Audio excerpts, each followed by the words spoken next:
पूरी दुनिया में जीवन की क्वालिटी को उसके बेसलाइन से बेहतर बनाने के लिए वर्ल्ड हेल्थ डे 2026 के मौके पर वर्ल्ड हेल्थ ऑर्गेनाइजेशन ने एक थीम चुना है। वो ये है, हेल्थ के लिए साथ मिलकर साइंस के साथ खड़े हो। साल भर चलने वाला यह कैंपेन साइंस पर आधारित हेल्थ पॉलिसी की सपोर्ट करने, सबूतों पर आधारित मेडिसिन को मजबूत करने और वन हेल्थ अप्रोच पर जोर देकर इंसानों, जानवरों, पौधों और धरती पर हेल्थ की रक्षा के लिए इंटरनेशनल सहयोग को बढ़ावा देने के लिए ग्लोबल एक्शन को बढ़ावा देगा। यह रिसर्च को एक्शन में बदलेगा, जिससे मल्टीनेशनल ऑर्गेनाइजेशन, सरकारें, पार्टनर, साइंटिस्ट, हेल्थ वर्कर और जनता को हेल्थ इक्विटी बढ़ाने के लिए मिलकर काम करने और सहयोग के जरिए दुनिया भर में चल रही हेल्थ चुनौतियों का सामना करने के लिए बढ़ावा मिलेगा। हर साल वर्ल्ड हेल्थ डे 7 अप्रैल को मनाया जाता है।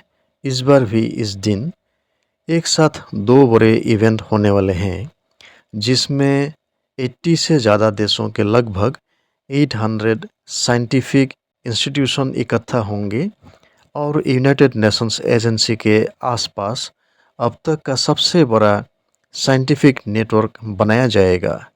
यह इस बात पर जोर देगा कि साइंस पर आधारित पार्टनरशिप कैसे सभी के लिए एक हेल्दी और सुरक्षित भविष्य बना सकती है।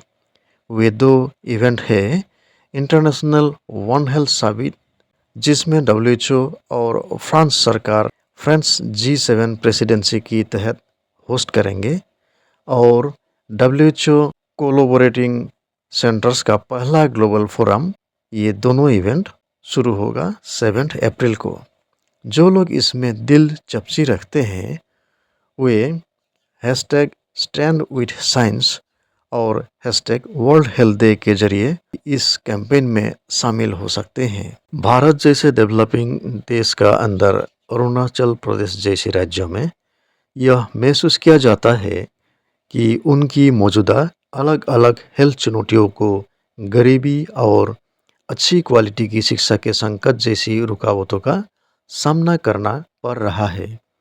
हालांकि दोनों मुद्दे को SDG 2 और 4 के तहत सुलझाने के लिए कोशिश की गई है। असम में 10 या अधिक वर्षों की स्कूली शिक्षा वाली महिलाएं 29.6% हैं और पुरुषों के लिए यह संख्या 35.5% है। जबकि पिछले 12 महीनों में काम करने वाली और नकद भुगतान पाने वाली महिलाएं केवल 19% थी। यह रेफरेंस में 2019-20 का समय में निकला हुआ NFHS 5 से लिया हूँ। 2015-16 की समय में निकला हुआ NFHS 4 का रिपोर्ट का मुताबिक 10 या अधिक वर्षों की स्कूली शिक्षा वाली महिलाएं अरुणाचल प्रदेश में केवल 31% ही है। ये एक नमूना है नॉर्थ ईस्ट इंडिया का। भूख खत्म करें, फूड सिक्योरिटी और बेहतर न्यूट्रिशन पाएं और सस्टेनेबल खेती का बढ़ावा दें, और सभी को शामिल करने वाली और बराबर अच्छी क्वालिटी की शिक्षा पक्का करें और सभी के लिए ज़िंदगी भर सीखने का मौके को बढ़ावा दे। SDG 2 और 4 के तहत समय के हिसाब से कहे गए यह दो मिशन स्टेटमेंट हैं। गरीबी खराब हेल्थ से जुड़ी है और अच्छी एजुकेशन में इन्वेस्टमेंट और ह्यूमन रिसोर्स कैपिटल बनाने में भी रुकावट बनी हुई है। 2015 में यूनाइटेड नेशन ने 17 सस्टेनेबल डेवलपमेंट गोल घोषित किए, जिसमें से तीसरा अच्छी हेल्थ और वेलबींग को संबोधित करता है, जो सभी उम्रों के लोगों के लिए हेल्दी जिंदगी पक्का करने और वेलबींग को बढ़ावा देने को इसका मिशन स्टेटमेंट बनाया है। दुनिया में कुछ लोगों के पास रोजगार के कम मौके हैं और ठीक से गुजारा करने के लिए रोज़ की इनकम भी बहुत कम है। इसके रहने की जगह और पढ़ाई लिखाई की हालत खराब है।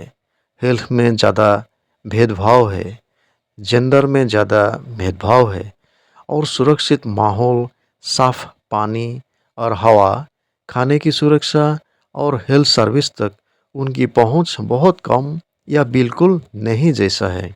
ये चुनौतियाँ लोगों को किसी ऐसी बीमारी, बेवजह की तकलीफ और समय से पहले मौत की ओर ले जाती हैं, जिससे बचा जा सकता है और यह हमारे समाज और अर्थव्यवस्था को नुकसान पहुंचाता है। साथ ही युद्ध, इंसानी समस्याएं, हाल ही में फैले कोविड-19 महामारी और दूसरे हेल्थ इमरजेंसी और क्लाइमेट संकटों से प्रभावित आर्थिक तंगी SDG 3 की और हमारी तरक्की को रोक रही है। दुनिया में लगभग 2 अरब लोग हेल्थ पर बहुत ज़्यादा खर्च करते हैं, जिसमें बहुत ज़्यादा असमानताएं सबसे कमज़ोर लोगों को प्रभावित करती है। हमारे जैसे देशों में कई बीमारी लोग तथाकथित सुपर स्पेशलिटी प्राइवेट हॉस्पिटल से डिस्चार्ज होने से पहले ही गरीबी रेखा के नीचे चले जाते हैं। वहीं दुनिया की लगभग 30% आबादी को जरूरी हेल्थ सर्विस नहीं मिल पाती।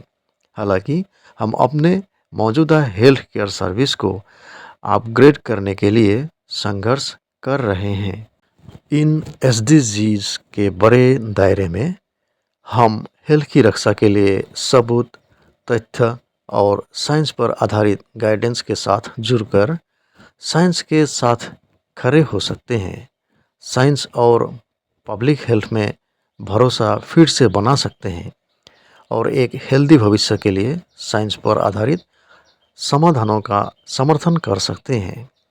हेल्थ तक यूनिवर्सल एक्सेस और यूनिवर्सल हेल्थ कवरेज के लिए प्री इक्विटी स्ट्रेटेजी के साथ साथ एक जरूरी फ्लेक्सिबल लेकिन मजबूत हेल्थ सिस्टम को पिछले 120 साल से अमेरिका में पैन अमेरिकन हेल्थ ऑर्गेनाइजेशन यानी कि PAHO हमारे मदद करते रहा है। WHO ने पब्लिक हेल्थ के क्षेत्र में अल्मा अता घोषणा पर लौटने की भी अपील की है। जेंडर सेंसिटिव और equity oriented right based programming के साथ साथ कम्युनिटी को फाइनेंशियल सुरक्षा की भी ज़रूरत है। हेल्थ सेक्टर में TPA quality adjusted life years के लिए संघर्ष कर रहे देश के लोगों को कुछ फाइनेंशियल राहत दे सकता है। हमारी आबादी ज़्यादा है, इसलिए भारत को ऐसी कैपेसिटी का ज़्यादा सही फंक्शनल मॉडल बनाना चाहिए। हेल्थ को बढ़ावा देने के लिए हमें एक स्ट्रेटेजिक तरीके से बनाया गया काबिल हेल्थ केयर सिस्टम चाहिए। समानता और अच्छी क्वालिटी की हेल्थ केयर, इमरजेंसी के लिए तैयारी और यूनिवर्सल हेल्थ कवरेज उपलब्ध कराना जरूरी है।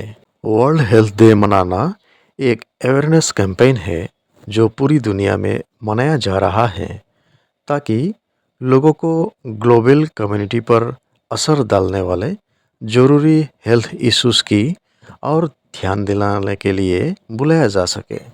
आइए जानते हैं संक्षेप में विश्व स्वास्थ्य दिवस का इतिहास। विश्व स्वास्थ्य दिवस 1950 से प्रतिवर्ष 7 अप्रैल को मनाया जाता है, जो 1948 में विश्व स्वास्थ्य संगठन की स्थापना की स्मृति में मनाया जाता है। इस दिवस की स्थापना वैश्विक स्तर पर प्रमुख स्वास्थ्य चिंताएं के प्रति ध्यान आकर्षित करने और सरकारों, स्वास्थ्य देखभाल निकायों और समुदायों द्वारा समन्वित प्रयासों को बढ़ावा देने के लिए की गई थी। दशकों से विश्व स्वास्थ्य दिवस ने संक्रामक रोगों और मातृ स्वास्थ्य के लेकर खाद्य सुरक्षा और मानसिक स्वास्थ्य तक स्वास्थ्य संबंधी विषयों की एक विस्तृत श्रृंखला को संबोधित किया है। यह एक स्वस्थ और अधिक समावेशी विश्व की दिशा में संवाद समर्थन और कार्रवाई के लिए एक वैश्विक मंच के रूप में कार्य करता रहता है। अब चर्चा करते हैं विश्व स्वास्थ्य दिवस का महत्व के बारे में। विश्व स्वास्थ्य दिवस सार्वजनिक स्वास्थ्य संबंधी एजेंडा तय करने और लोगों को अपने स्वास्थ्य की प्राथमिकता देने के लिए प्रोत्साहित करने में अत्यंत महत्वपूर्ण भूमिका निभाता है। यह स्वास्थ्य असमानताओं से निपटने में वैश्विक सहयोग को भी बढ़ावा देता है। स्वास्थ्य संबंधी गंभीर चुनौतियों के बारे में यह जागरूकता बढ़ाता है। यह स्वास्थ्य के प्रति जागरूक व्यवहार और निवारक देखभाल को प्रोत्साहित करता है। किफ़ायती और गुणवत्तापूर्ण स्वास्थ्य सेवा तक पहुंच को बढ़ावा देता है। यह लेख विभिन्न समुदायों और देशों में स्वास्थ्य संबंधी असमानताओं को उजागर करता है। नीति स्तर की कार्रवाई और संसाधन आवंटन को गति प्रदान करते हैं। स्वास्थ्य संबंधी पहलुओं में सार्वजनिक और निजी क्षेत्रों की भागीदारी को भी यह बढ़ावा देता है। अब प्रश्न हो सकता है, हम लोग विश्व स्वास्थ्य दिवस कैसे मनाएं? विश्व स्वास्थ्य दिवस को व्यक्तिगत और सामूहिक स्तर पर कई प्रभावशाली तरीकों से मनाया जा सकता है, जैसे कि स्कूलों और समुदायों में स्वास्थ्य जांच शिविरों को आयोजन करें, जीवन शैली से जुड़ी बीमारियों और उनकी रोकथाम के बारे में जागरूकता अभियान चलाएं, सार्वजनिक स्वास्थ्य पर वेबिनार, पैनल चर्चा और विशेषज्ञ वार्ता आयोजित करें, फिटनेस सत्रों या स्वास्थ्य कार्यशालाओं के माध्यम से स्वस्थ जीवन शैली को बढ़ावा दें, स्वास्थ्य शिक्षा सामग्री और स्वच्छता किट वितरित करें, स्वैच्छिक रक्तदान या टीकाकरण अभियान को बार बार प्रोत्साहित करें, सोशल मीडिया और डिजिटल प्लेटफॉर्म के माध्यम से जागरूकता संदेश साझा करें। विश्व स्वास्थ्य दिवस स्वास्थ्य प्रणालियों में निवेश करने, स्वस्थ जीवन शैली को बढ़ावा देने और स्वास्थ्य सेवाओं तक पहुंच में मौजूद कमियों को दूर करने की आवश्यकता की एक सशक्त याद दिलाता है। यह केवल कैलेंडर पर एक तारीख नहीं है, बल्कि समुदायों, सरकारों और व्यक्तियों के लिए कार्रवाई का एक महत्वपूर्ण आह्वान है।